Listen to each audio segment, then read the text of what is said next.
Note that while I was working inside of Visual Basic Editor, I removed my macro.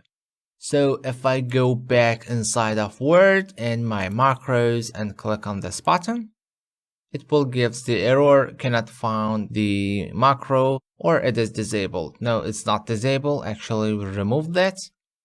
To preventing that, I recommend you to always make a new module or rename this one as a final, something like that. Right click, insert and module.